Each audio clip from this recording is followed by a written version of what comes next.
René Guénon. L'erreur spirit.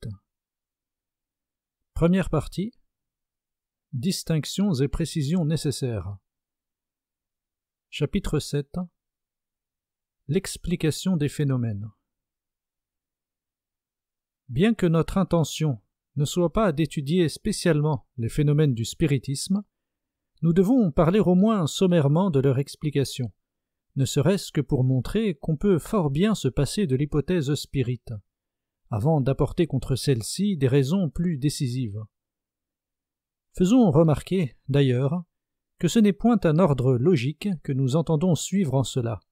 Il y a, en dehors de toute considération relative au phénomène, des raisons pleinement suffisantes pour faire rejeter d'une façon absolue l'hypothèse dont il s'agit, l'impossibilité de celle-ci étant établie. Il faut bien, même si l'on n'a pas d'autre explication toute prête pour rendre compte des phénomènes, se décider à en chercher une. Seulement, la mentalité de notre époque, étant surtout tournée du côté expérimental, sera mieux préparée dans bien des cas à admettre qu'une théorie est impossible et à examiner sans parti pris les preuves qui en sont données, si on lui a montré tout d'abord qu'elle est inutile, et qu'il existe d'autres théories susceptibles de la remplacer avantageusement.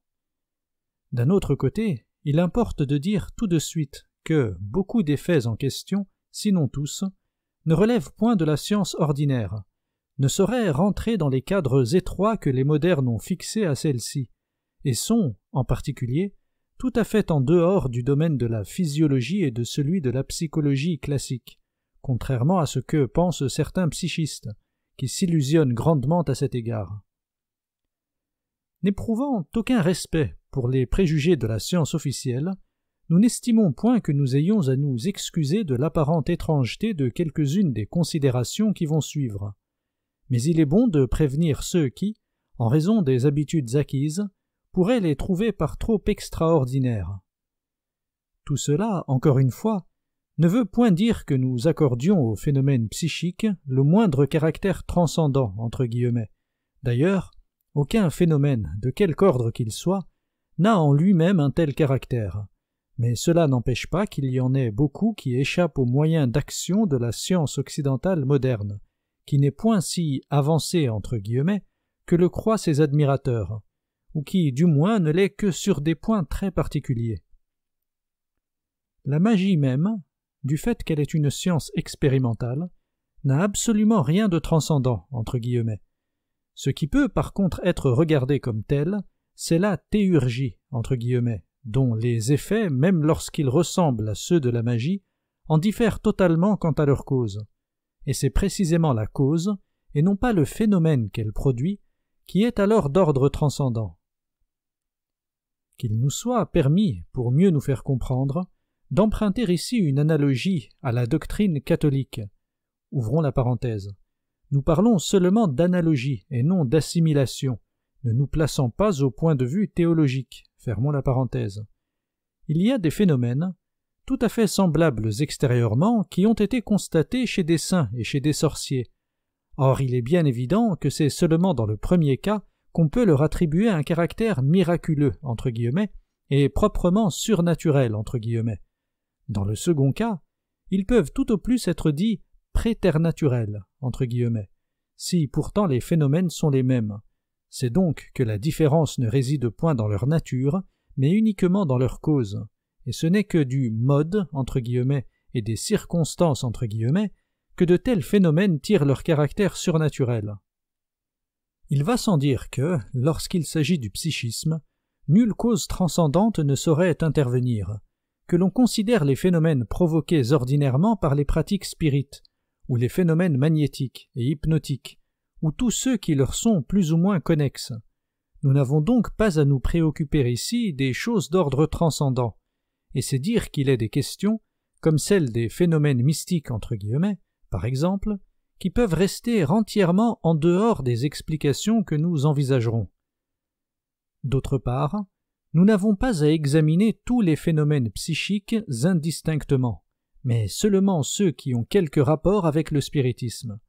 Encore pourrions-nous, parmi ces derniers, laisser de côté ceux qui, comme les phénomènes d'incarnation entre guillemets que nous avons déjà mentionnés, ou comme ceux que produisent les médiums guérisseurs entre guillemets, se ramènent en réalité soit à la suggestion, soit au magnétisme proprement dit, puisqu'il est manifeste qu'il s'explique très suffisamment en dehors de l'hypothèse spirite. Nous ne voulons pas dire qu'il n'y ait aucune difficulté dans l'explication des faits de cet ordre, mais les spirites ne peuvent tout de même pas prétendre à s'annexer tout le domaine de l'hypnotisme et du magnétisme. Du reste, il est possible que ces faits se trouvent, comme par surcroît, quelque peu éclaircis par les indications que nous donnerons à propos des autres. Après ces observations générales, indispensables pour poser et délimiter la question comme elle doit l'être, nous pouvons rappeler les principales théories qui ont été émises pour expliquer les phénomènes du spiritisme. Il y en a un assez grand nombre, mais le docteur Gibier a cru pouvoir les ramener à 4 types. Note de bas de page. Le spiritisme, page 310-311. Retour au texte. Sa classification n'est pas sans défaut, loin de là, mais elle peut nous servir de point de départ. La première, qu'il appelle « théorie de l'être collectif » entre guillemets, se définirait ainsi. Ouvrons les guillemets.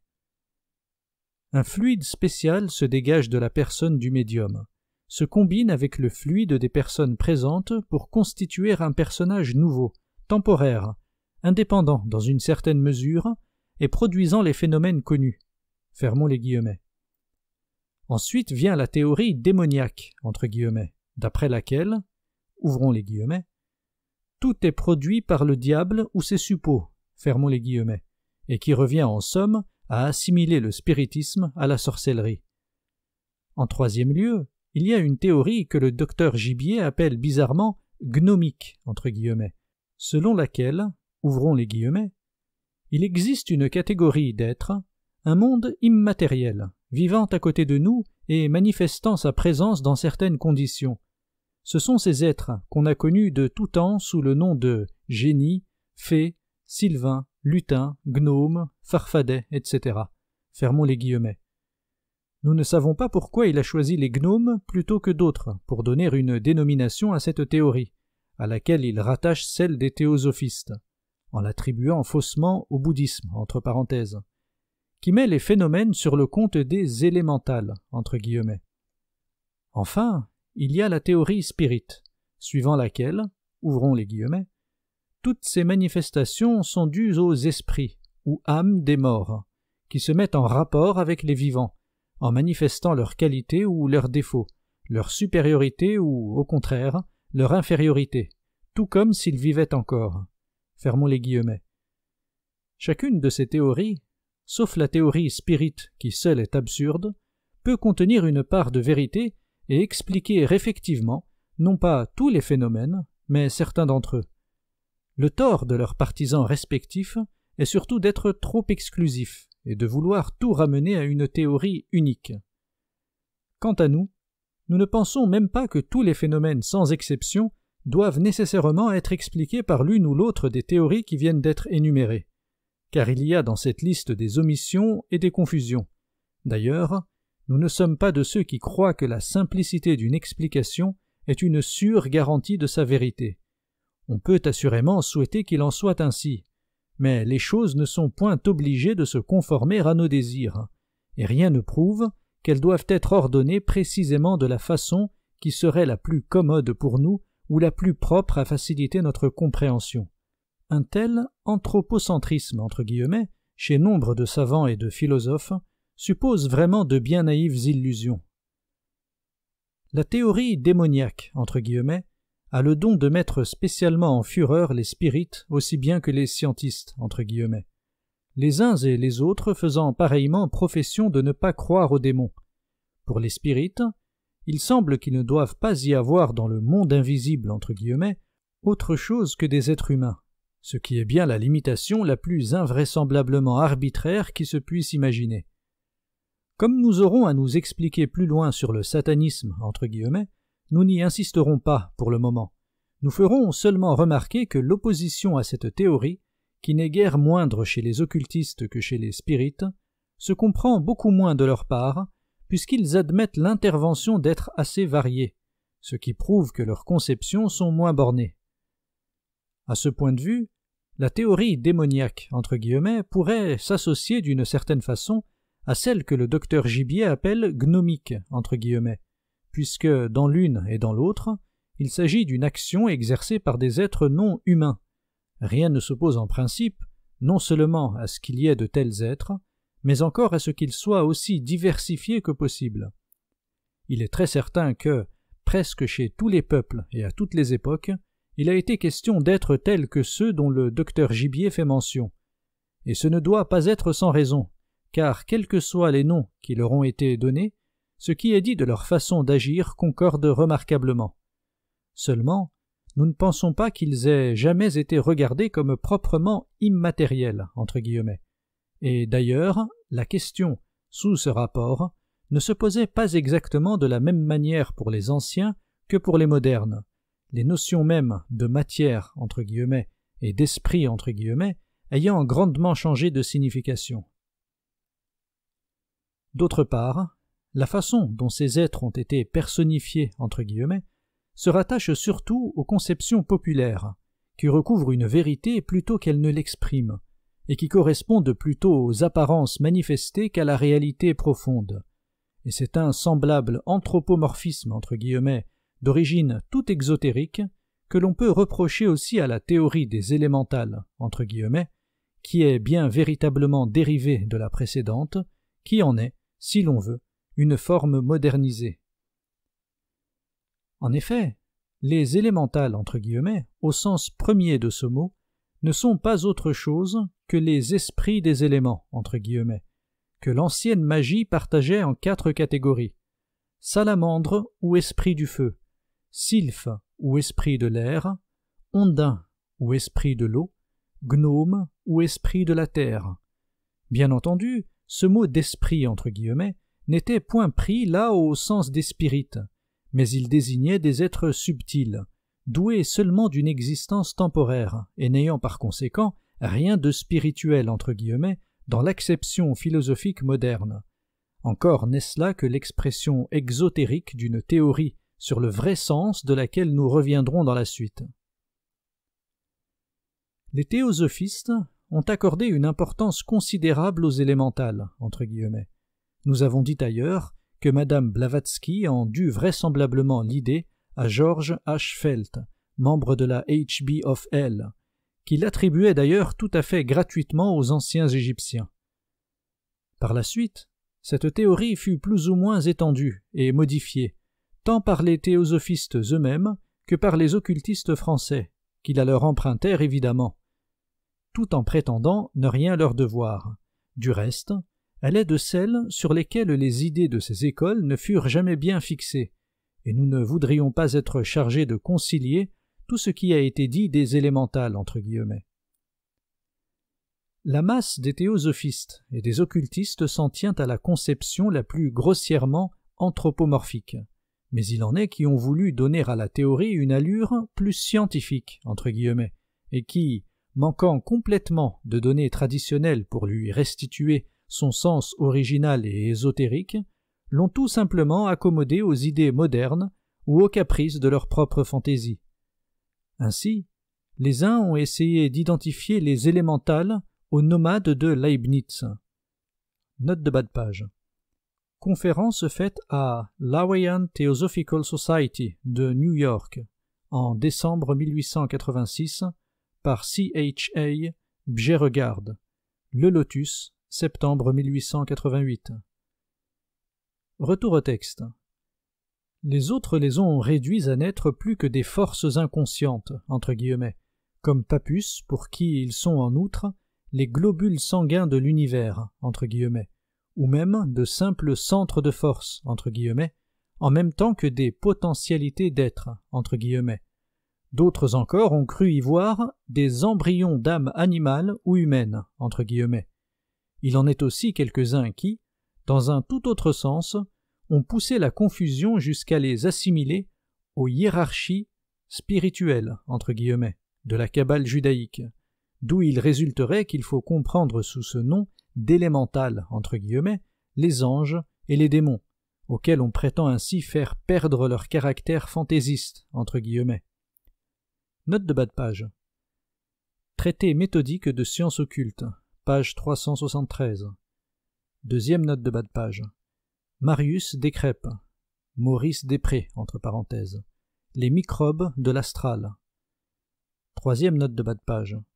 Ibidem, page 39. Quatrième note de bas de page. Jules Lermina, Magie pratique, page 218-220.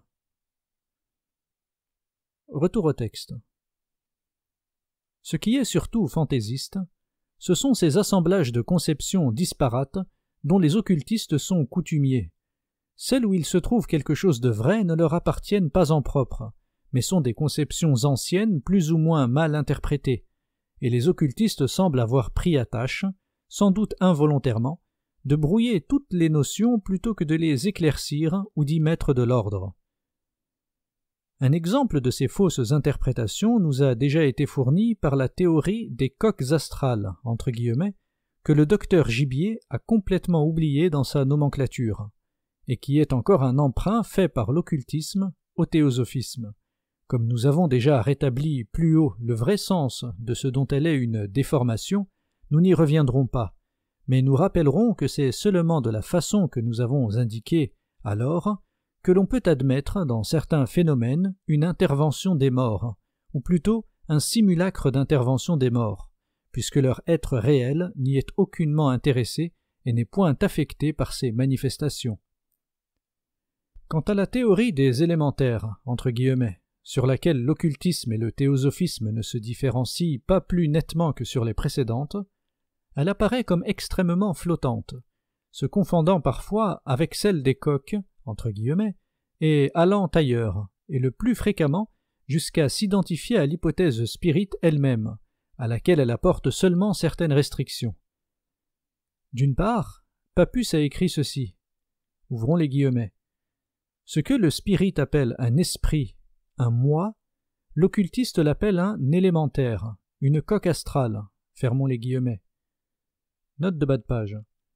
Traité méthodique de sciences occultes, page 347. Nous ne pouvons croire qu'il ait été de bonne foi en faisant cette assimilation, inacceptable pour les spirites, mais poursuivons, ouvrons les guillemets. Les principes inférieurs illuminés par l'intelligence de l'âme humaine, ouvrons la parenthèse, avec laquelle ils n'ont plus qu'un lien fluidique, entre guillemets, fermons la parenthèse, forment ce que les occultistes appellent un élémentaire, et flottent autour de la Terre dans le monde invisible, tandis que les principes supérieurs évoluent sur un autre plan. Dans la plupart des cas, l'esprit qui vient dans une séance est l'élémentaire de la personne évoquée, c'est-à-dire un être qui ne possède du défunt que les instincts et la mémoire des choses terrestres. Fermons les guillemets. Note de bas de page. Ibidem, page 351. Retour au texte. Cela est assez net, et s'il y a une différence entre une coque, entre guillemets, proprement dite, et un élémentaire, entre guillemets, c'est que la première est littéralement un cadavre astral, entre guillemets, tandis que le second est censé garder encore un lien fluidique, entre guillemets, avec les principes supérieurs. Remarquons en passant que cela paraît impliquer que tous les éléments de l'être humain doivent se situer quelque part dans l'espace. Les occultistes, avec leur plan, entre guillemets, prennent une image assez grossière pour une réalité. Mais, d'autre part, les affirmations que nous venons de reproduire n'empêchent pas le même auteur, en d'autres endroits du même ouvrage, de qualifier les élémentaires, entre guillemets, d'êtres conscients et volontaires, entre guillemets, de les présenter comme les cellules nerveuses de l'univers, entre guillemets, et d'assurer que, ouvrons les guillemets, ce sont eux qui apparaissent aux malheureuses victimes des hallucinations de la sorcellerie sous la figure du diable, auquel, sic, entre parenthèses, on fait des pactes. Fermons les guillemets.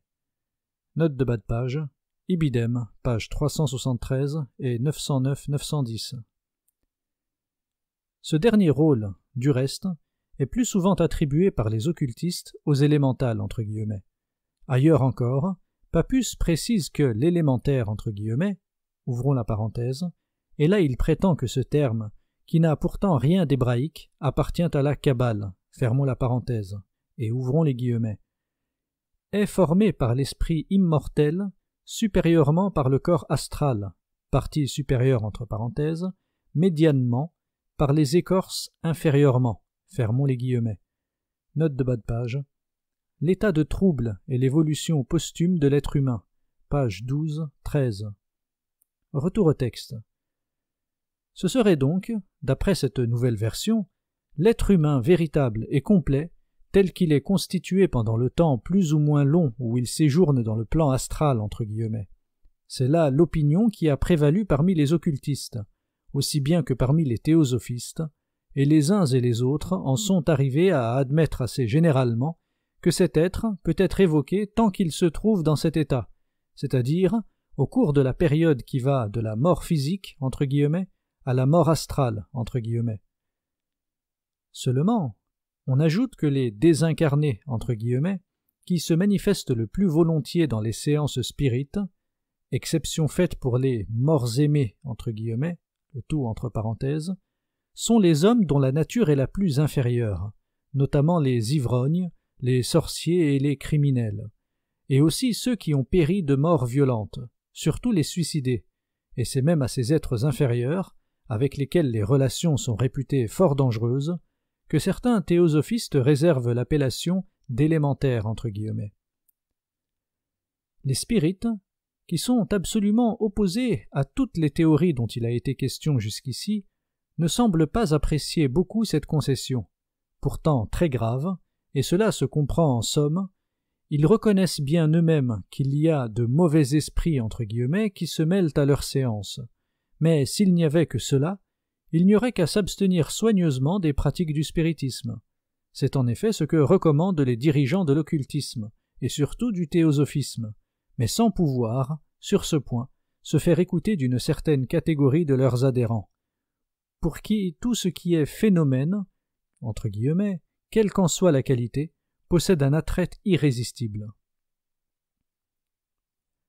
Nous en arrivons maintenant aux théories qui expliquent les phénomènes par l'action des êtres humains vivants, et que le docteur Gibier réunit assez confusément sous le nom, impropre pour certaines d'entre elles, de théorie de l'être collectif, entre guillemets. La théorie qui mérite vraiment ce nom vient en réalité se greffer sur une autre qui n'en est pas nécessairement solidaire, et que l'on appelle quelquefois théorie animiste, entre guillemets, ou vitaliste, entre guillemets, sous sa forme la plus commune. Celle qui s'exprime d'ailleurs dans la définition donnée par le docteur Gibier, on pourrait encore l'appeler théorie fluidique, entre guillemets. Le point de départ de cette théorie, c'est qu'il y a dans l'homme quelque chose qui est susceptible de s'extérioriser, c'est-à-dire de sortir des limites du corps, et bien des constatations tendent à prouver qu'il en est effectivement ainsi. Nous rappellerons seulement les expériences du colonel de Rocasse et de divers autres psychistes sur l'extériorisation de la sensibilité, entre guillemets, et l'extériorisation de la motricité, entre guillemets. Admettre cela n'implique évidemment l'adhésion à aucune école, mais certains ont éprouvé le besoin de se représenter ce quelque chose, entre guillemets, sous l'aspect d'un fluide, entre guillemets, qu'ils nomment tantôt fluide nerveux, entre guillemets, tantôt fluide vital, entre guillemets. Ceux-là sont naturellement des occultistes, qui, là comme partout où il est question de fluide, entre guillemets, n'ont fait que se mettre à la suite des magnétiseurs et des spirites. Ce prétendu fluide, entre guillemets, en effet, ne fait qu'un avec celui des magnétiseurs. C'est l'ode de Reichenbach, que l'on a voulu rapprocher des radiations invisibles, entre guillemets, de la physique moderne. Note de bas de page. Voir la brochure de Papus intitulée « Lumière invisible, médiumnité et magie ». Ne pas confondre cette ode, très moderne, avec l'aube hébraïque. Retour au texte. C'est lui qui se dégagerait du corps humain sous la forme d'effluves que certains croient avoir photographiés, mais ceci est une autre question, qui est tout à fait à côté de notre sujet.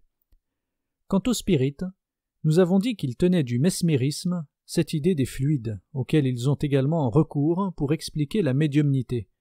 Ce n'est pas là-dessus que portent les divergences, mais seulement sur ceci, que les spirites veulent qu'un esprit, entre guillemets, vienne se servir du fluide, entre guillemets, extériorisé du médium, tandis qu'occultistes et simples psychistes supposent plus raisonnablement que ce dernier, dans nombre de cas, pourrait bien faire à lui seul tous les frais du phénomène.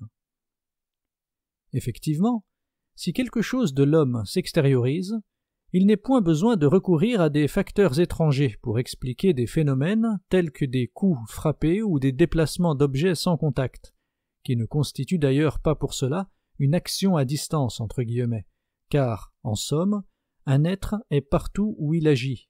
En quelque point que se produise cette action, c'est que le médium y a projeté, sans doute inconsciemment, quelque chose de lui-même. Pour nier qu'une telle chose soit possible, il ne peut y avoir que ceux qui croient que l'homme est absolument limité par son corps, ce qui prouve qu'ils ne connaissent qu'une bien faible partie de ses possibilités. Cette supposition, nous le savons bien, est la plus habituelle chez les Occidentaux modernes, mais elle ne se justifie que par l'ignorance commune. Elle revient, en d'autres termes, à soutenir que le corps est en quelque sorte la mesure de l'âme, ce qui est, dans l'Inde, une des thèses hétérodoxes des Jainas. Ouvrons la parenthèse. Nous n'employons les mots de corps et d'âme que pour nous faire comprendre plus facilement. Fermons la parenthèse. Et ce qu'il est trop aisé de réduire à l'absurde pour que nous y insistions, conçoit-on que l'âme doive ou même suivre les variations quantitatives du corps, et que, par exemple, l'amputation d'un membre entraîne en elle un amoindrissement proportionnel? Du reste, on a peine à comprendre que la philosophie moderne ait posé une question aussi dépourvue de sens que celle du siège de l'âme, entre guillemets, comme s'il s'agissait de quelque chose de localisable, entre guillemets. Et les occultistes ne sont pas davantage exempts de reproches sous ce rapport, puisqu'ils ont une tendance à localiser, même après la mort, tous les éléments de l'être humain. Pour ce qui est des spirites, ils répètent à chaque instant que les esprits, entre guillemets, sont dans l'espace, entre guillemets, ou encore dans ce qu'ils nomment l'ératicité, entre guillemets. C'est précisément cette même habitude de tout matérialiser que nous critiquons aussi dans la théorie fluidique, entre guillemets. Nous n'y trouverions rien à redire si, au lieu de parler de fluide, entre guillemets, on parlait simplement de force, entre guillemets, comme le font d'ailleurs des psychistes plus prudents ou moins atteints par le néo-spiritualisme, entre guillemets. Ce mot de « force » entre guillemets, est sans doute bien vague, mais il n'en vaut que mieux dans un cas comme celui-là, car nous ne voyons pas que la science ordinaire soit en état de permettre une plus grande précision. Mais revenons au phénomène que peut expliquer la force extériorisée. Les cas que nous avons mentionnés sont les plus élémentaires de tous. En sera-t-il encore de même quand on y trouvera la marque d'une certaine intelligence, comme par exemple quand la table qui se meut répond plus ou moins bien aux questions qu'on lui pose? Nous n'hésiterons pas à répondre affirmativement pour un grand nombre de cas. Il est plutôt exceptionnel que les réponses ou les communications entre guillemets obtenues dépassent sensiblement le niveau intellectuel du médium ou des assistants. Le spirit qui, possédant quelques facultés médiumniques, s'enferme chez lui pour consulter sa table à propos de n'importe quoi, ne se doute pas que c'est tout simplement avec lui-même qu'il communique par ce moyen détourné, et c'est pourtant ce qui lui arrive le plus ordinairement.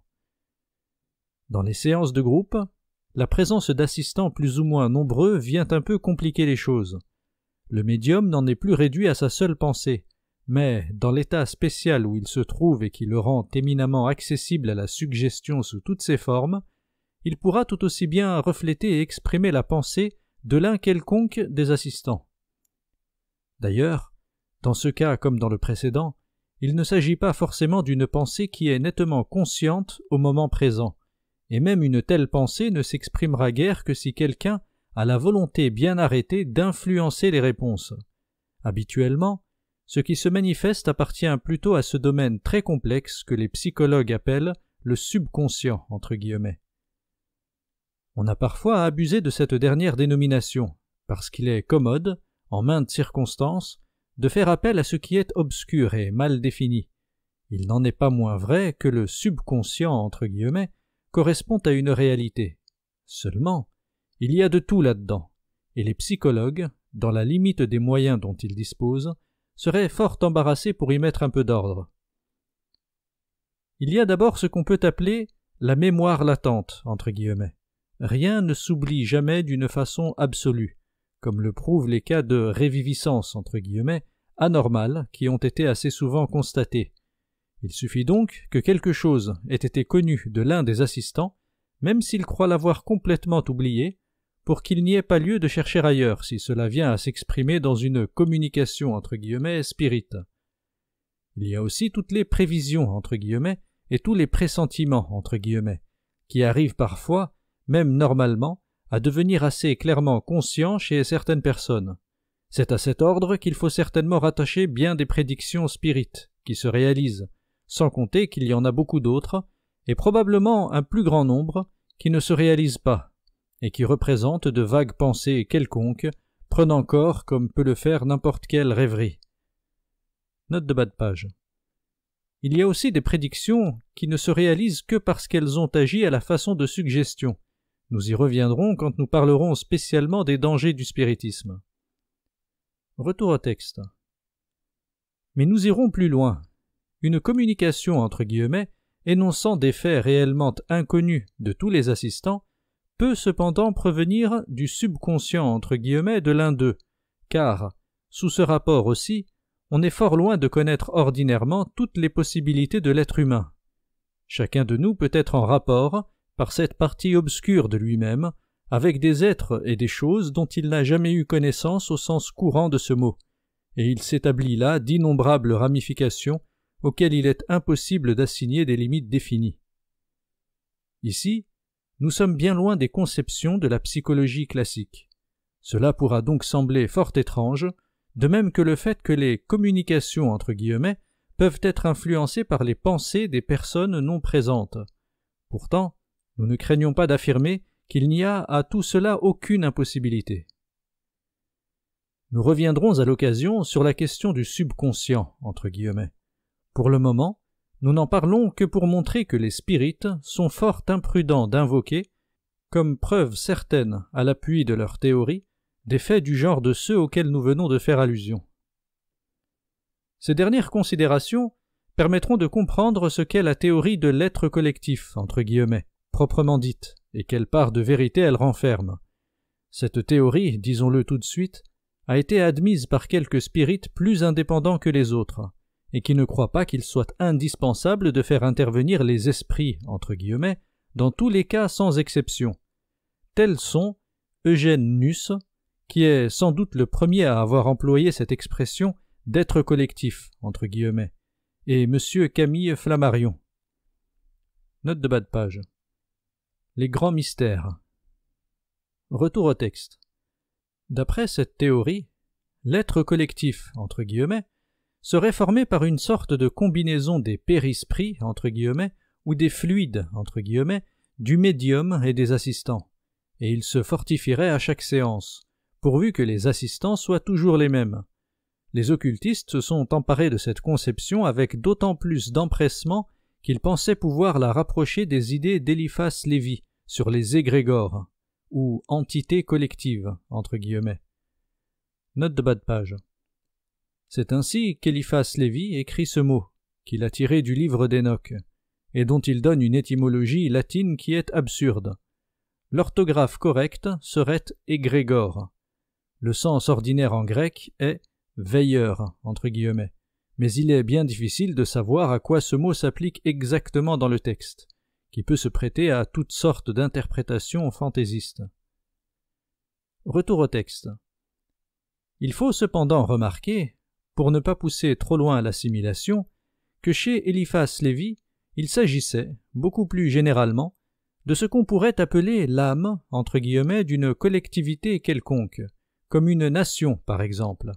Le grand tort des occultistes, en des cas comme celui-là, est de prendre à la lettre certaines façons de parler, et de croire qu'il s'agit véritablement d'un être comparable à un être vivant, et qu'il se situe naturellement sur le plan astral,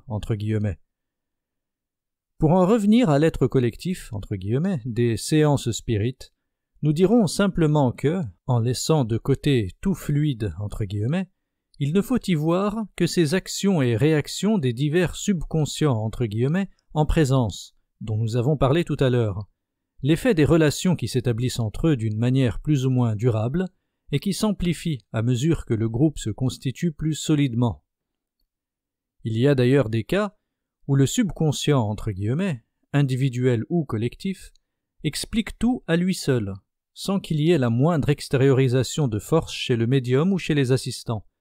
Il en est ainsi pour les médiums à incarnation, entre guillemets, et même pour les médiums écrivains, entre guillemets. Ces états, redisons-le encore une fois, sont rigoureusement identiques à des états somnambuliques purs et simples. Ouvrons la parenthèse. À moins qu'il ne s'agisse d'une véritable possession, entre guillemets, mais cela n'arrive pas si couramment. Fermons la parenthèse. À ce propos, nous ajouterons qu'il y a de grandes ressemblances entre le médium, le sujet hypnotique et aussi le somnambule naturel.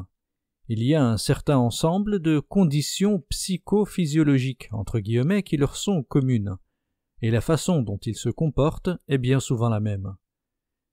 Nous citerons ici ce que dit Papus sur les rapports de l'hypnotisme et du spiritisme. Ouvrons les guillemets. Une série d'observations rigoureuses nous a conduit à cette idée que le spiritisme et l'hypnotisme n'étaient pas deux champs d'études différents, mais bien les degrés divers d'un même ordre de phénomènes, que le médium présentait avec le sujet des points communs nombreux, points qu'on n'a pas, que je sache, fait suffisamment ressortir jusqu'ici. Mais le spiritisme conduit à des résultats expérimentaux bien plus complets que l'hypnotisme. Le médium est bien un sujet, mais un sujet qui pousse les phénomènes au-delà du domaine actuellement connu en hypnotisme. Fermons les guillemets. Note de bas de page. Traité méthodique de sciences occultes, page 874. Suit un parallèle entre le médium et le sujet, qu'il est inutile de reproduire ici, puisque notre intention n'est pas d'entrer dans le détail des phénomènes. Retour au texte. Sur ce point du moins, nous pouvons être d'accord avec les occultistes, mais avec quelques réserves. D'une part, il est certain que l'hypnotisme peut aller beaucoup plus loin que ce qu'ont étudié jusqu'ici certains savants, mais nous ne voyons pourtant aucun avantage à étendre cette dénomination de manière à y faire rentrer tous les phénomènes psychiques sans distinction. D'autre part, comme nous l'avons dit plus haut, tout phénomène qui est rattaché à l'hypnotisme échappe par là même au spiritisme. Et d'ailleurs, les résultats expérimentaux obtenus par les pratiques spirites ne constituent point le spiritisme lui-même. Ce qui est spiritisme, ce sont les théories, non les faits, et c'est en ce sens que nous disons que le spiritisme n'est qu'erreur et illusion. Il est encore certaines catégories de phénomènes dont nous n'avons pas parlé, mais qui sont parmi ceux qui supposent évidemment une extériorisation. Ce sont les phénomènes qui sont connus sous les noms d'apport, entre guillemets, et de matérialisation, entre guillemets. Les apports, entre guillemets, sont en somme des déplacements d'objets, mais avec cette complication que les objets proviennent alors de lieux qui peuvent être très éloignés, et qu'il semble souvent qu'ils aient dû passer à travers des obstacles matériels. Si le médium émet, d'une façon ou d'une autre, des prolongements de lui-même pour exercer une action sur les objets, la distance plus ou moins grande ne fait rien à l'affaire. Elle implique seulement des facultés plus ou moins développées, et, si l'intervention des esprits, entre guillemets, ou d'autres entités extraterrestres n'est pas toujours nécessaire, elle ne l'est jamais. La difficulté, ici, réside plutôt dans le fait du passage, réel ou apparent, à travers la matière. Pour l'expliquer, certains supposent qu'il y a successivement dématérialisation, entre guillemets, et rematérialisation, entre guillemets, de l'objet apporté. D'autres construisent des théories plus ou moins compliquées, dans lesquelles ils font jouer le principal rôle à la quatrième dimension, entre guillemets, de l'espace. Nous n'entrerons point dans la discussion de ces diverses hypothèses, mais nous ferons observer qu'il convient de se méfier des fantaisies que l'hypergéométrie, entre guillemets, a inspirées aux néo-spiritualistes, entre guillemets, de différentes écoles. Aussi, nous semble-t-il préférable d'envisager simplement, dans le transport de l'objet, des changements d'état, entre guillemets, que nous ne préciserons pas autrement, et nous ajouterons qu'il se peut, en dépit de la croyance des physiciens modernes, que l'impénétrabilité de la matière ne soit que très relative. Mais, en tout cas, il nous suffit de signaler que, là encore, l'action supposée des esprits, entre guillemets, ne résout absolument rien. Dès lors qu'on admet le rôle du médium, il n'est que logique de chercher à expliquer des faits comme cela par des propriétés de l'être vivant. D'ailleurs, pour les spirites, l'être humain, par la mort, perd certaines propriétés plutôt qu'il n'en acquiert de nouvelles. Enfin, en se plaçant en dehors de toute théorie particulière, l'être vivant est manifestement, au point de vue d'une action s'exerçant sur la matière physique, dans des conditions plus favorables qu'un être dans la constitution duquel n'entre aucun élément de cette matière. Quant aux matérialisations entre guillemets, ce sont peut-être les phénomènes les plus rares, mais aussi ceux que les spirites croient les plus probants. Comment pourrait-on douter de l'existence et de la présence d'un esprit entre guillemets, alors qu'il prend une apparence parfaitement sensible, qu'il se revêt d'une forme qui peut être vue, touchée et même photographiée, ce qui exclut l'hypothèse d'une hallucination, entre parenthèses. Pourtant, les spirites eux-mêmes reconnaissent bien que le médium est pour quelque chose là-dedans. Une sorte de substance, d'abord informe et nébuleuse, semble se dégager de son corps, puis se condense graduellement. Cela, tout le monde l'admet, sauf ceux qui contestent la réalité même du phénomène. Mais les spirites ajoutent qu'un esprit, entre guillemets, vient ensuite modeler cette substance. Cet ectoplasme, entre guillemets, comme l'appellent certains psychistes, lui donner sa forme et l'animer comme un véritable corps temporaire.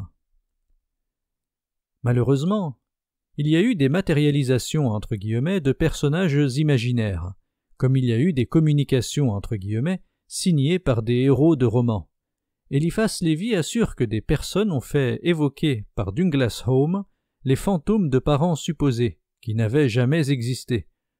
On a cité aussi des cas où les formes matérialisées entre guillemets reproduisaient tout simplement des portraits ou même des figures fantaisistes empruntées à des tableaux ou à des dessins que le médium avait vus. Ouvrons les guillemets. Lors du congrès Spirit et Spiritualisme de 1889, dit Papus, Donald McNabb nous montra un cliché photographique représentant une matérialisation de jeune fille qu'il avait pu toucher ainsi que 6 de ses amis, et qu'il avait réussi à photographier. Le médium en léthargie était visible à côté de l'apparition. Or, cette apparition matérialisée n'était que la reproduction matérielle d'un vieux dessin datant de plusieurs siècles, et qui avait beaucoup frappé le médium alors qu'il était éveillé. Note de bas de page. La clé des grands mystères.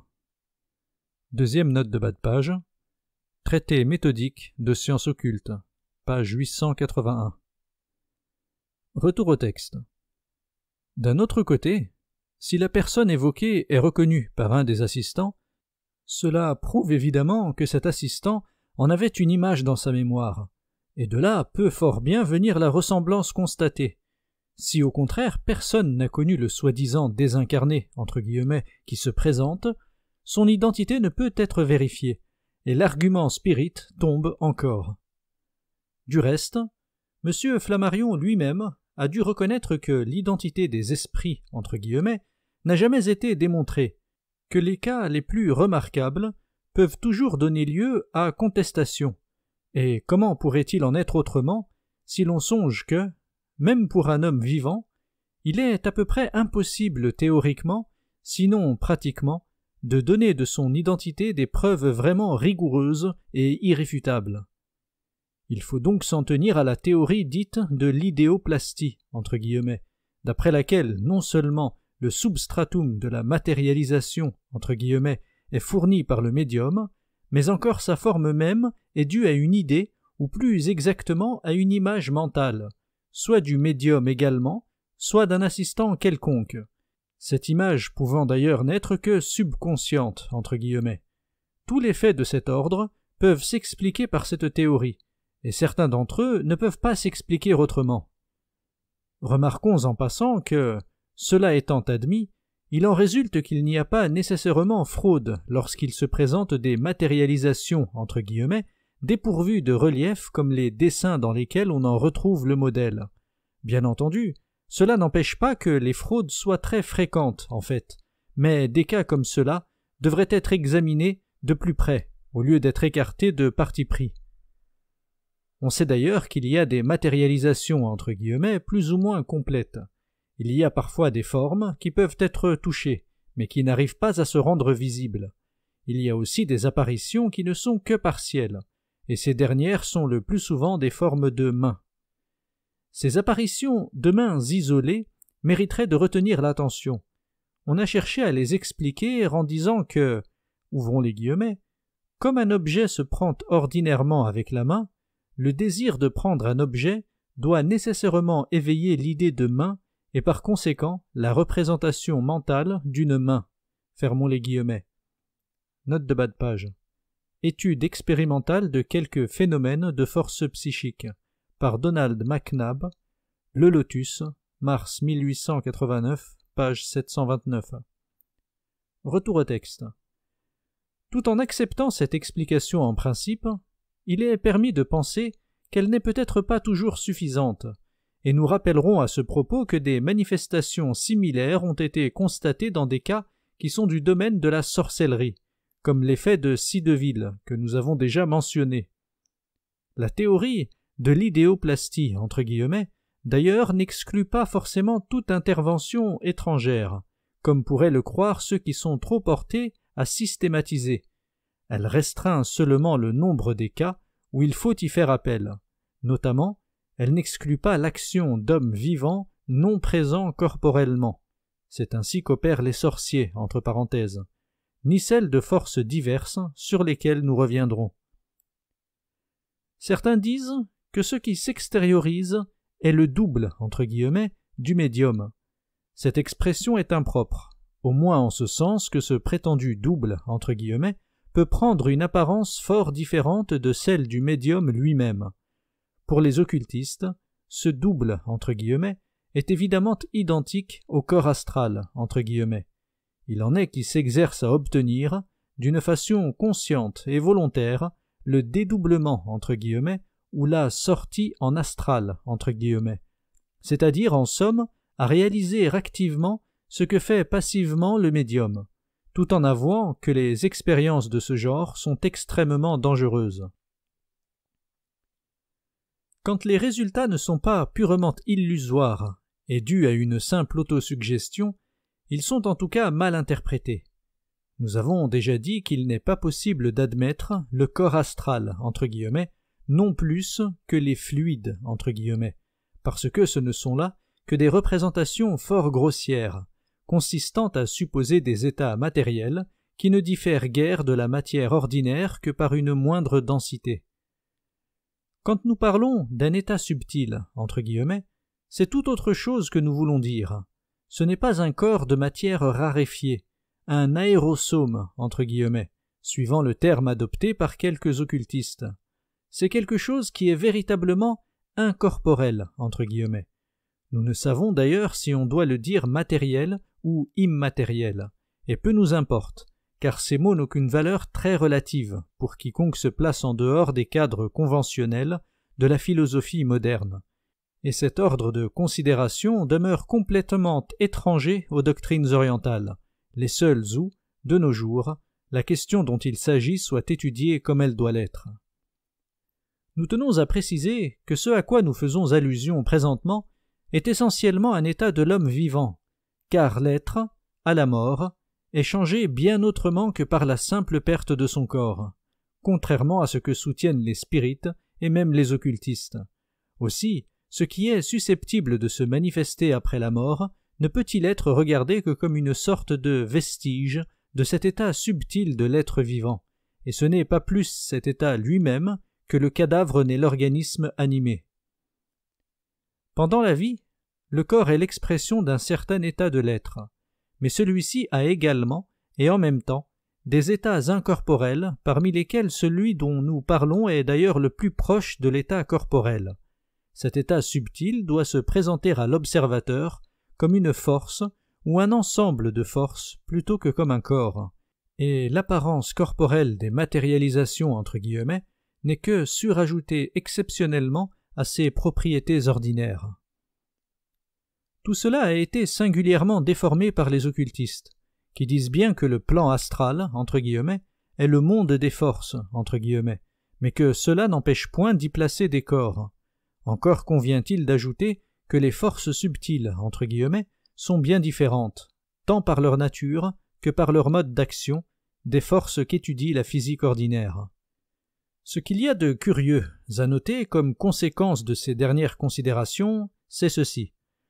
Ceux mêmes qui admettent qu'il est possible d'évoquer les morts, nous voulons dire l'être réel des morts, entre parenthèses, devraient admettre qu'il soit également possible, et même plus facile, d'évoquer un vivant, puisque le mort n'a pas acquis, à leurs yeux, d'éléments nouveaux, et que, d'ailleurs, quel que soit l'état dans lequel on le suppose, cet état, comparé à celui des vivants, n'offrira jamais une similitude aussi parfaite que si l'on compare des vivants entre eux, d'où il suit que les possibilités de communication, si elles existent, ne peuvent en tout cas être qu'amoindries et non pas augmentées. Or il est remarquable que les spirites s'insurgent violemment contre cette possibilité d'évoquer un vivant, et qu'ils semblent la trouver particulièrement redoutable pour leur théorie. Nous qui dénions tout fondement à celle-ci, nous reconnaissons au contraire cette possibilité, et nous allons tâcher d'en montrer un peu plus clairement les raisons. Le cadavre n'a pas de propriété autre que celle de l'organisme animé. Il garde seulement certaines des propriétés qu'avait celui-ci. De même, l'ob des Hébreux ou le preta des Hindous ne saurait avoir de propriétés nouvelles par rapport à l'état dont il n'est qu'un vestige. Si donc cet élément peut être évoqué, c'est que le vivant peut l'être aussi dans son état correspondant. Bien entendu, ce que nous venons de dire suppose seulement une analogie entre différents états, et non une assimilation avec le corps. L'ob, conservons-lui ce nom pour plus de simplicité, entre parenthèses, n'est pas un cadavre astral, entre guillemets, et ce n'est que l'ignorance des occultistes, confondant analogie et identité, qui en a fait la coque, entre guillemets, dont nous avons parlé. Les occultistes, disons-le encore une fois, n'ont recueilli que des lambeaux de connaissances incomprises. Que l'on veuille bien remarquer encore que toutes les traditions s'accordent à reconnaître la réalité de l'évocation magique de l'Ob, quelque nom qu'elle lui donne. En particulier, la Bible hébraïque rapporte le cas de l'évocation du prophète Samuel, et d'ailleurs, si ce n'était une réalité, les défenses qu'elle contient à ce sujet seraient sans portée et sans signification. Note de bas de page. 1 Samuel 28. Retour au texte. Mais revenons à notre question. Si un homme vivant peut être évoqué, il y a, avec le cas du mort, cette différence que, le composé qu'il est n'étant point dissocié, l'évocation affectera nécessairement son être réel. Elle peut donc avoir des conséquences autrement graves sous ce rapport que celle de l'Ob, ce qui ne veut point dire que cette dernière n'en est pas aussi, mais dans un autre ordre.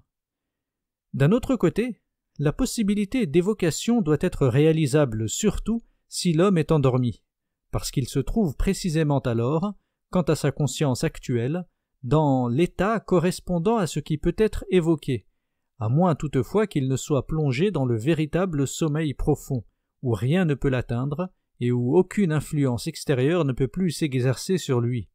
Cette possibilité se réfère seulement à ce que nous pouvons appeler l'état de rêve, intermédiaire entre la veille et le sommeil profond, et c'est également de ce côté, disons-le en passant, qu'il faudrait chercher effectivement la véritable explication de tous les phénomènes du rêve, explication qui n'est pas moins impossible aux psychologues qu'aux physiologistes. Il est à peine utile de dire que nous ne conseillerions à personne de tenter l'évocation d'un vivant, ni surtout de se soumettre volontairement à une telle expérience, et qu'il serait extrêmement dangereux de donner publiquement la moindre indication pouvant aider à obtenir ce résultat. Mais le plus fâcheux est qu'il peut arriver qu'on l'obtienne quelquefois sans l'avoir cherché, et c'est là un des inconvénients accessoires que présente la vulgarisation des pratiques empiriques des spirites. Nous ne voulons pas exagérer l'importance d'un tel danger, mais c'est déjà trop qu'il existe, si exceptionnellement que ce soit. Voici ce que dit à ce sujet un psychiste qui s'est posé en adversaire résolu de l'hypothèse spirit, l'ingénieur Donald McNabb. Ouvrons les guillemets. Il peut arriver que dans une séance, on matérialise l'identité physique d'une personne éloignée, en rapport psychique avec le médium. Alors, si on agit maladroitement, on peut tuer cette personne. Bien des cas de mort subite peuvent se rapporter à cette cause. Fermons les guillemets. Note de bas de page. Article déjà cité, Le Lotus, mars 1889, page 732. La dernière phrase est même soulignée dans le texte. Retour au texte. Ailleurs, le même auteur envisage aussi, outre l'évocation proprement dite, d'autres possibilités du même ordre. Ouvrons les guillemets. Une personne éloignée peut assister psychiquement à la séance, de sorte que l'on s'explique très bien que l'on puisse observer le fantôme de cette personne ou de toute autre image contenue dans son inconscient, y compris celle des personnes mortes qu'elle a connues. La personne qui se manifeste ainsi n'en a généralement pas conscience, mais elle éprouve une sorte d'absence ou d'abstraction. Ce cas est moins rare qu'on ne pense. Fermons les guillemets. Note de bas de page. Ibidem, page 742. Retour au texte. Que l'on remplace simplement ici inconscient entre guillemets par subconscient entre guillemets, et l'on verra que c'est exactement, au fond, ce que nous avons dit plus haut de ces obscures ramifications de l'être humain qui permettent d'expliquer tant de choses dans les communications entre guillemets spirites. Avant d'aller plus loin, nous ferons encore remarquer que le médium à matérialisation entre guillemets est toujours plongé dans ce sommeil spécial que les spirites anglo-saxons appellent transe, parce que sa vitalité, aussi bien que sa conscience, est alors concentrée dans l'état subtil entre guillemets, et même, à vrai dire, cette transe est bien plus semblable à une mort apparente que ne l'est le sommeil ordinaire, parce qu'il y a alors, entre cet état subtil entre guillemets et l'état corporel, une dissociation plus ou moins complète. C'est pourquoi, dans toute expérience de matérialisation entre guillemets, le médium est constamment en danger de mort, non moins que l'occultiste qui s'essaie au dédoublement entre guillemets. Pour éviter ce danger, il faudrait recourir à des moyens spéciaux que ni l'un ni l'autre ne sauraient avoir à leur disposition, malgré toutes leurs prétentions. Les occultistes pratiquants entre guillemets sont, tout comme les spirites, de simples empiriques qui ne savent pas même ce qu'ils font. L'état subtil, entre guillemets, dont nous parlons, et auquel doivent être rapportés en général non seulement les matérialisations entre guillemets, mais aussi toutes les autres manifestations qui supposent une extériorisation entre guillemets à un degré quelconque, cet état, disons-nous, porte le nom de Taijasa dans la doctrine hindoue, parce que celle-ci regarde le principe correspondant comme étant de la nature de l'élément igné, Tejas, entre parenthèses, qui est à la fois chaleur et lumière. Cela pourrait être mieux compris par un exposé de la constitution de l'être humain tel que cette doctrine l'envisage, mais nous ne pouvons songer à l'entreprendre ici, car cette question exigerait toute une étude spéciale, que nous avons d'ailleurs l'intention de faire quelques jours.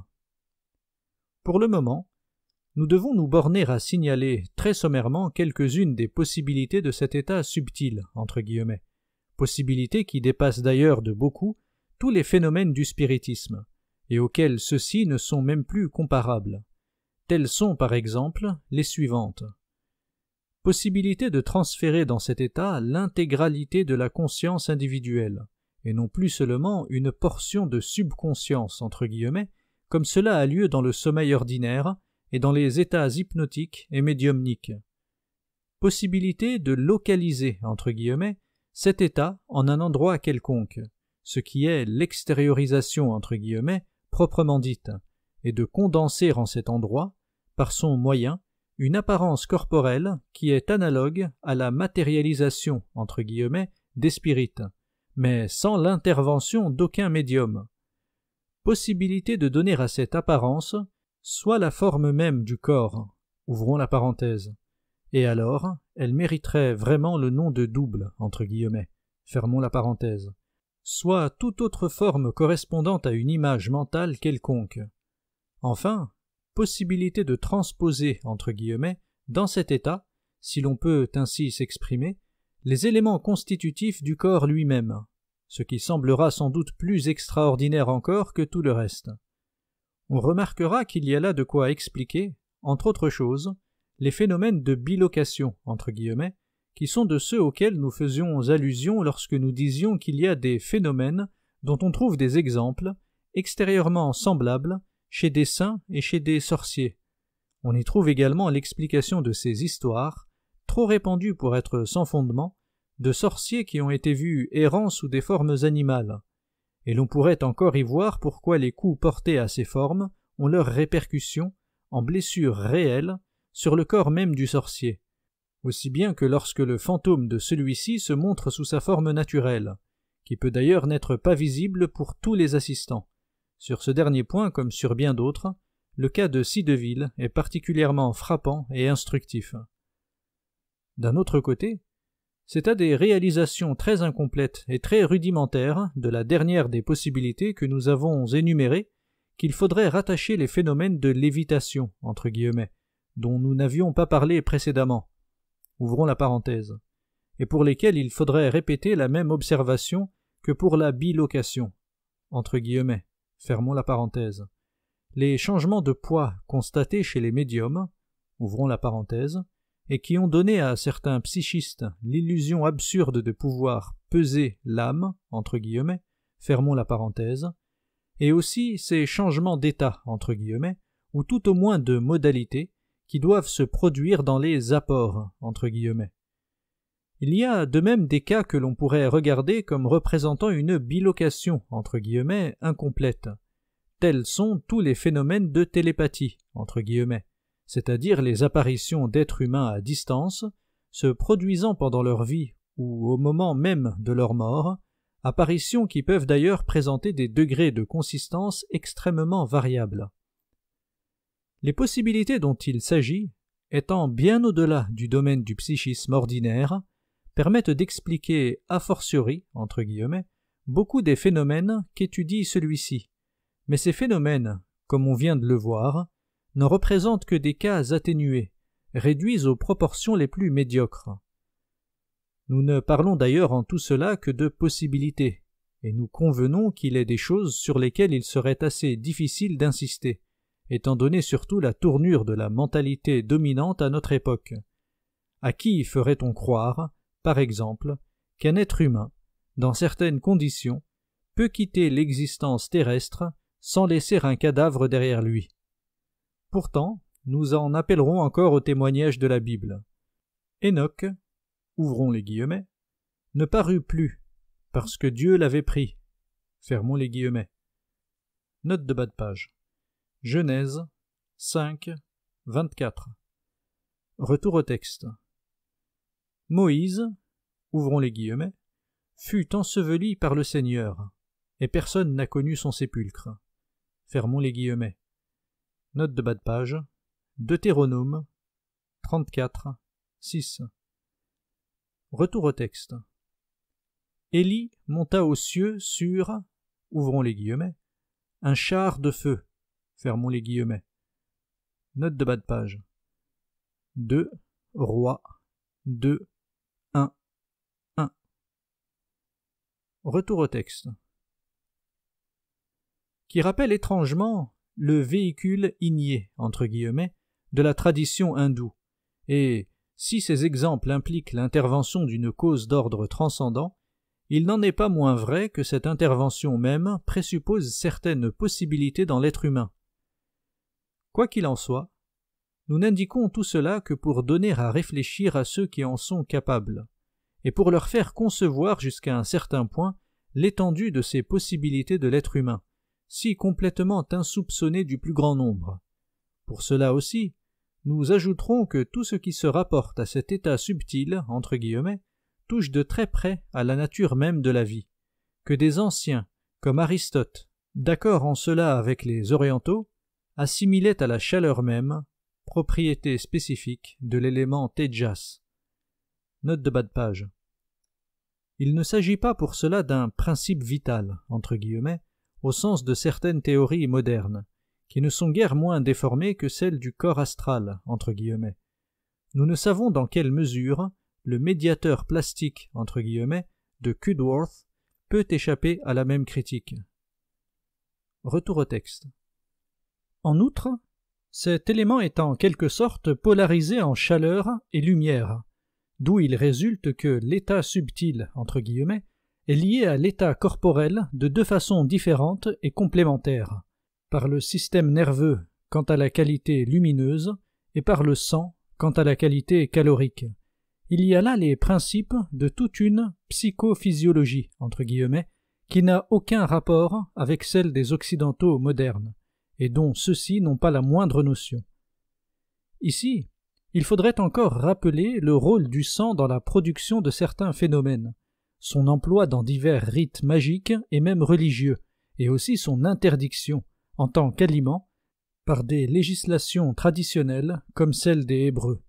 Mais cela pourrait nous entraîner bien loin, et d'ailleurs, ces choses ne sont pas de celles dont il est indifférent de parler sans réserve. Enfin, l'état subtil, entre guillemets, ne doit pas être envisagé seulement dans les êtres vivants individuels, et, comme tout autre état, il a sa correspondance dans l'ordre cosmique. C'est à quoi se réfèrent les mystères de l'œuf du monde, entre guillemets, cet antique symbole commun aux druides et aux brahmanes. Il semble que nous soyons bien loin des phénomènes du spiritisme. Cela est vrai, mais c'est pourtant la dernière remarque que nous venons de faire qui va nous y ramener, en nous permettant de compléter l'explication que nous en proposons, et à laquelle il manquait encore quelque chose. L'être vivant, en chacun de ces états, est en rapport avec le milieu cosmique correspondant. Cela est évident pour l'état corporel, et, pour les autres, l'analogie doit être observée ici comme en toute chose. La véritable analogie, correctement appliquée, ne saurait, cela va sans dire, être rendue responsable de ces abus de la fausse analogie que l'on relève à chaque instant chez les occultistes. Ceux-ci, sous le nom de plan astral entre guillemets, ont dénaturé, caricaturé pour ainsi dire, le milieu cosmique qui correspond à l'état subtil entre guillemets, milieu incorporel, dont un champ de force entre guillemets est la seule image que puisse se faire un physicien, et encore sous la réserve que ces forces sont tout autres que celles qu'il est habitué à manier. Voilà donc de quoi expliquer les actions étrangères qui peuvent, dans certains cas, venir s'adjoindre à l'action des êtres vivants, s'y combiner en quelque sorte pour la production des phénomènes. Et, là encore, ce qu'il faut craindre le plus en formulant des théories, c'est de limiter arbitrairement des possibilités que l'on peut dire proprement indéfinies, nous ne disons pas infinies, entre parenthèses. Les forces susceptibles d'entrer en jeu sont diverses et multiples.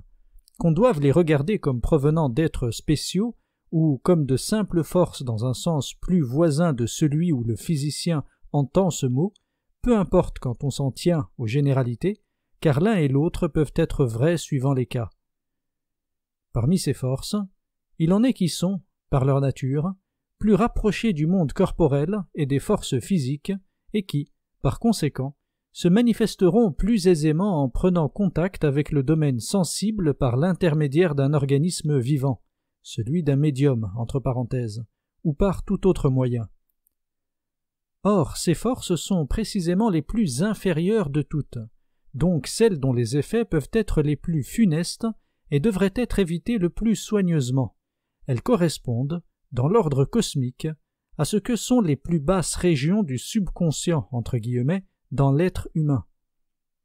C'est dans cette catégorie qu'il faut ranger toutes les forces auxquelles la tradition extrême orientale donne la dénomination générique d'influences errantes, entre guillemets, forces dont le maniement constitue la partie la plus importante de la magie, et dont les manifestations, parfois spontanées, donnent lieu à tous ces phénomènes dont la hantise, entre guillemets, est le type le plus connu.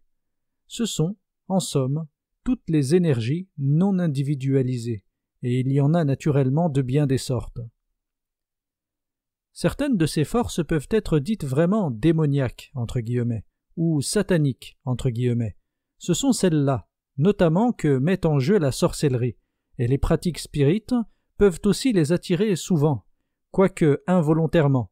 Le médium est un être que sa malencontreuse constitution met en rapport avec tout ce qu'il y a de moins recommandable en ce monde, et même dans les mondes inférieurs.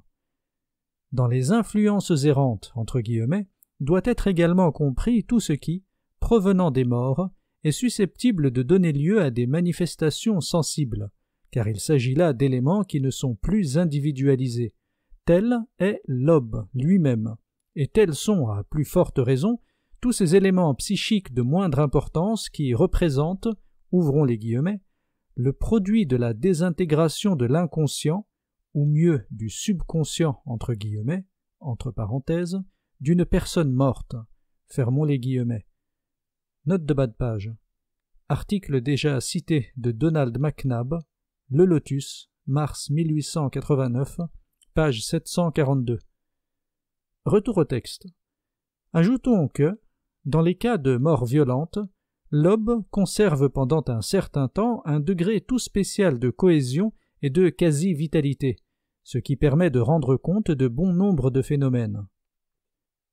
Nous ne donnons là que quelques exemples, et d'ailleurs, nous le répétons, il n'y a point à indiquer une source nécessaire de ces influences.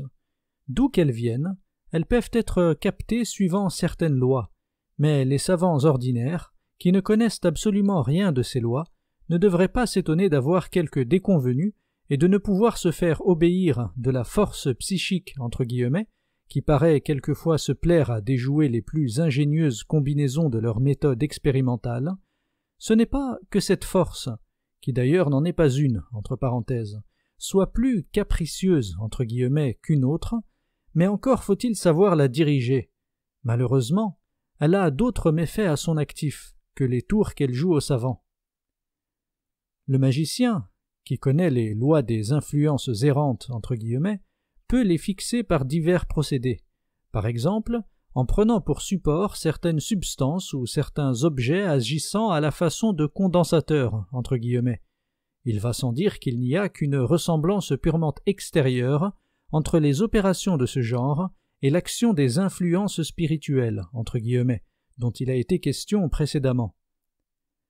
Inversement, le magicien peut aussi dissoudre les conglomérats entre guillemets de forces subtiles, qu'ils aient été formés volontairement par lui ou par d'autres, ou qu'ils se soient constitués spontanément. À cet égard, le pouvoir des pointes a été connu de tout temps. Ces deux actions inverses sont analogues à ce que l'alchimie appelle coagulation entre guillemets et solution entre guillemets. Ouvrons la parenthèse. Nous disons analogues et non identiques, car les forces mises en œuvre par l'alchimie et par la magie ne sont pas exactement du même ordre. Fermons la parenthèse. Elles constituent l'appel entre guillemets et le renvoi entre guillemets par lesquels s'ouvre et se ferme toute opération de la magie cérémonielle entre guillemets occidentale. Mais celle-ci est éminemment symbolique et, en prenant à la lettre la façon dont elle personnifie entre guillemets les forces, on en arriverait aux pires absurdités. C'est d'ailleurs ce que font les occultistes. Ce qu'il y a de vrai sous ce symbolisme, c'est surtout ceci. Les forces en question peuvent être réparties en différentes classes, et la classification adoptée dépendra du point de vue où l'on se place. Celle de la magie occidentale distribue les forces, suivant leurs affinités, en 4 royaumes élémentaires, entre guillemets, et il ne faut pas chercher d'autre origine, ni d'autre signification réelle à la théorie moderne des élémentales, entre guillemets. Note de bas de page. La magie utilise aussi, en outre, des classifications à base astrologique, mais nous n'avons pas à nous en occuper ici. Retour au texte. D'autre part, dans l'intervalle compris entre les deux phases inverses qui sont les deux extrêmes de son opération, le magicien peut prêter aux forces qu'il a captées une sorte de conscience, reflet ou prolongement de la sienne propre, qui leur constitue comme une individualité temporaire.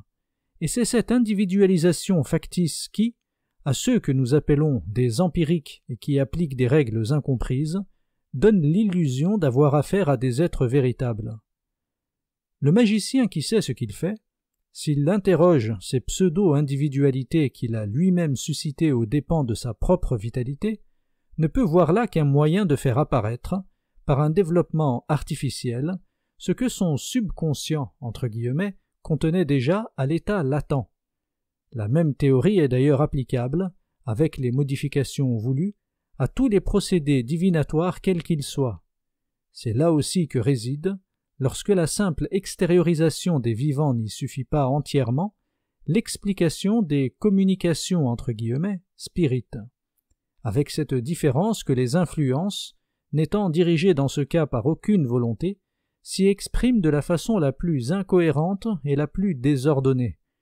Il y a bien aussi une autre différence, qui est dans les procédés mis en œuvre, car l'emploi d'un être humain comme condensateur entre guillemets, antérieurement au spiritisme, était l'apanage des sorciers de la plus basse classe. Et il y en a même encore une troisième, car nous l'avons déjà dit, les spirites sont plus ignorants que le dernier des sorciers, et aucun de ceux-ci n'a jamais poussé l'inconscience jusqu'à prendre les influences errantes, entre guillemets, pour les esprits des morts, entre guillemets. Avant de quitter ce sujet, nous tenons à ajouter encore que, outre le mode d'action dont nous venons de parler et qui est le seul connu des magiciens ordinaires, du moins en Occident, il en est un autre tout différent, dont le principe consiste à condenser les influences en soi-même, de façon à pouvoir s'en servir à volonté et à avoir ainsi à sa disposition une possibilité permanente de produire certains phénomènes. C'est à ce mode d'action que doivent être rapportés les phénomènes des fakirs, mais qu'on n'oublie pas que ceux-ci ne sont encore que des ignorants relatifs, et que ceux qui connaissent le plus parfaitement les lois de cet ordre de choses sont en même temps ceux qui se désintéressent le plus complètement de leur application. Nous ne prétendons pas que les indications qui précèdent constituent, sous la forme très abrégée que nous leur avons donnée, une explication absolument complète des phénomènes du spiritisme. Cependant, elles contiennent tout ce qu'il faut pour fournir cette explication, dont nous avons tenu à montrer au moins la possibilité avant d'apporter les vraies preuves de l'inanité des théories spirites. Nous avons dû condenser dans ce chapitre des considérations dont le développement demanderait plusieurs volumes. Encore y avons-nous insisté, plus qu'il ne nous aurait convenu de le faire si les circonstances actuelles ne nous avaient prouvé la nécessité d'opposer certaines vérités au flot montant des divagations néo-spiritualistes, entre guillemets. Ces choses, en effet, ne sont pas de celles sur lesquelles il nous plaît de nous arrêter, et nous sommes loin d'éprouver, pour le monde intermédiaire, entre guillemets, auquel elles se rapportent, l'attrait que témoignent les amateurs de phénomènes, entre guillemets. Aussi, ne voudrions-nous pas avoir, dans ce domaine, à aller au-delà de considérations tout à fait générales et synthétiques, les seules d'ailleurs dont l'exposé ne puisse présenter aucun inconvénient. Nous avons la conviction que ces explications, telles qu'elles sont, vont déjà beaucoup plus loin que tout ce qu'on pourrait trouver ailleurs sur le même sujet, mais nous tenons à avertir expressément qu'elles ne sauraient être d'aucune utilité à ceux qui voudraient entreprendre des expériences ou tenter de se livrer à des pratiques quelconques, choses qui, loin de devoir être favorisées si peu que ce soit, ne seront jamais déconseillées assez énergiquement.